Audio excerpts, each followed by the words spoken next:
Hi everybody. I'm going to try to post this Wednesday morning, but recording actually on Sunday morning. So yesterday I hit 2,000 subscribers, which was a milestone it seemed like I would never reach. I just want to thank everybody for watching the videos, subscribing. Again, I have never done the math or anything to see if it's worthwhile to monetize these. I'm not getting anything out of them, but I like doing them. So as I approach retirement, yeah, I might do it. I don't know. If it's $20 a month, it's $20 more than I've got now. So we'll see. But thank you everybody for watching my videos, whether you subscribe or not. I know I'm never going to be a Jawtooth or Distant Signal or some of these guys with hundreds of thousands of subscribers. It's okay. I enjoy what I'm doing. So let's get into the scenery updates.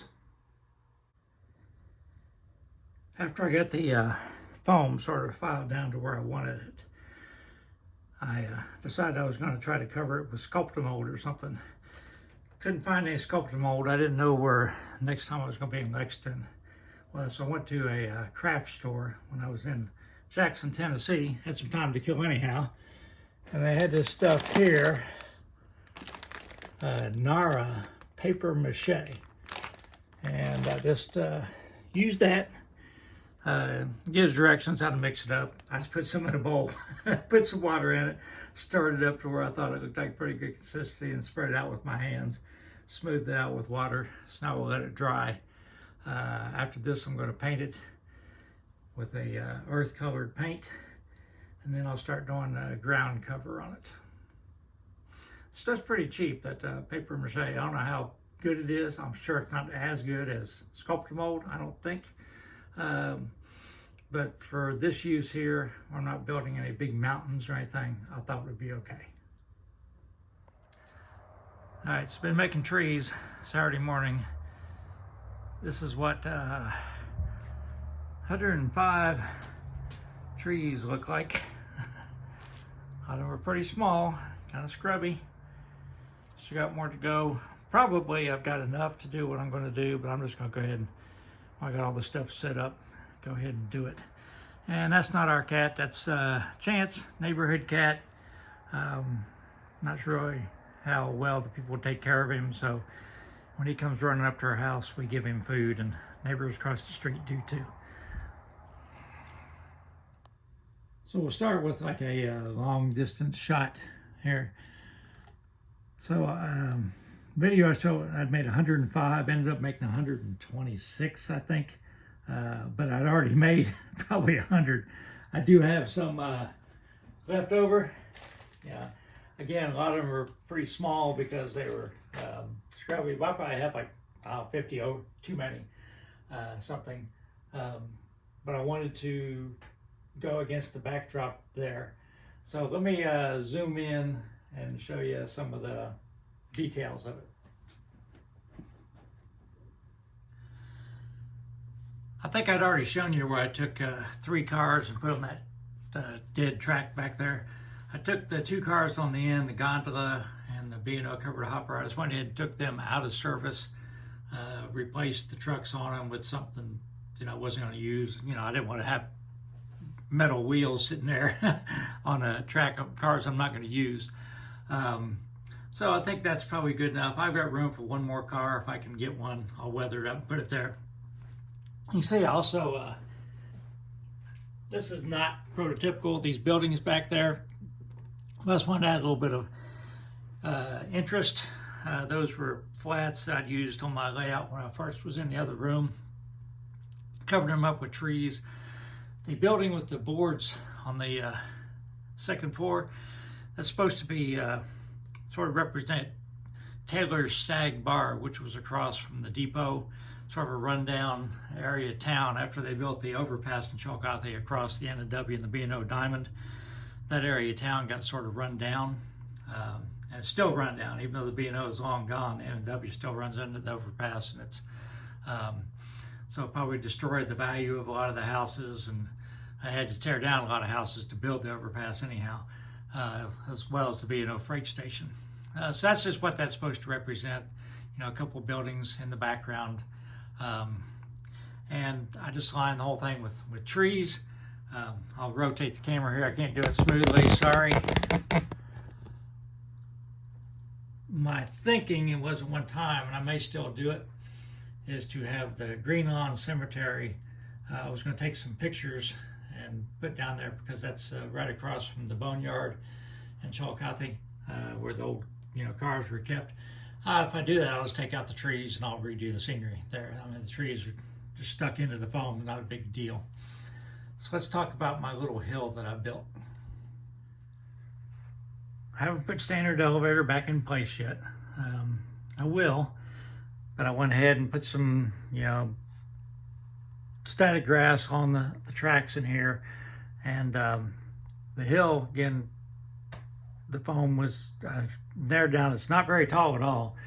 And I covered it with paper mache, used the same brown paint that I used for this. Then I put dabbed on glue, and I sprinkled it with some ground up leaves, and did the same thing with the static grass, so it's not just doesn't look like a hillside full of grass. And then all those trees are very small. That's the first thing I did. I made a whole bunch of small trees. So I've probably made over 200 trees. I've probably put in over 200 trees in the last couple of weeks since I got back. The downside of this, as you can see, it sort of hides the yard. So I'm not going to be able to get like shots of the switcher from here. I can get it from here and get it from the other end, and I can get it from up above, but I'm not going to be able to zoom in and close up. A little bit of a trade-off there. It's not going to interfere with my switching at all, because I already had to go get on a stool to uncouple everything. But I think I didn't want to just, my layout is so flat anyhow, with the exception of the creek, separates Chillicothe and Oak Hill, grassy fork, and then got a little hill back behind the brick factory in Oak Hill, but besides that, it's pretty flat. So I just wanted to do a little bit of elevation there. So we'll see how it works out when I switch the yard this week. We'll see what kind of angles I can get in the video. We'll talk about this little vacuum. It's not a layout update as much, but a few times I've sent my locomotives to Benjamin to work on them. He said, "Man, I just can't believe how much stuff is getting in your gears." He said, "I know you've got this lighting valance. I know you keep your track clean, but every time I get an engine, I've got all this stuff in it." Because, I like to have my track, with the static grass in it and everything. So I've been using my wife's sort of a shark vacuum on it. But I got this thing off Amazon, and, so it also came in handy with when I was doing the static grass, to make it not only clean it up, but also make it stand up a little bit. So it's got the brush on it.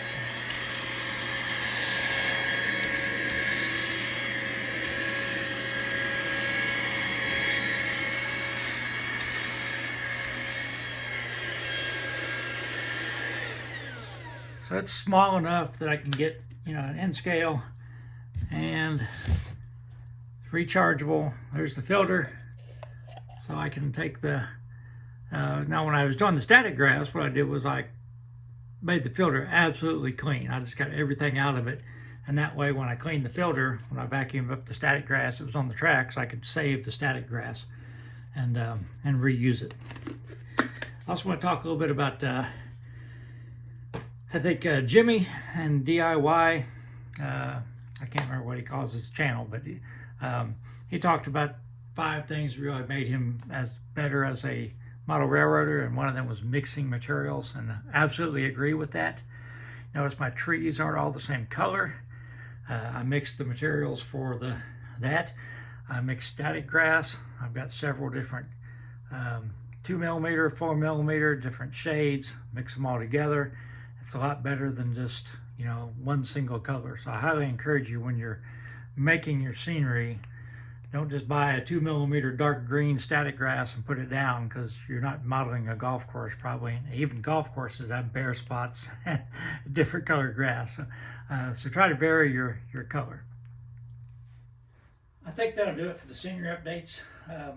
I've said this before. I don't like to just repeat, videos that other people have already done. If you want to know how to ballast track, there's probably 20 videos on YouTube how to ballast track. You know how to make super trees.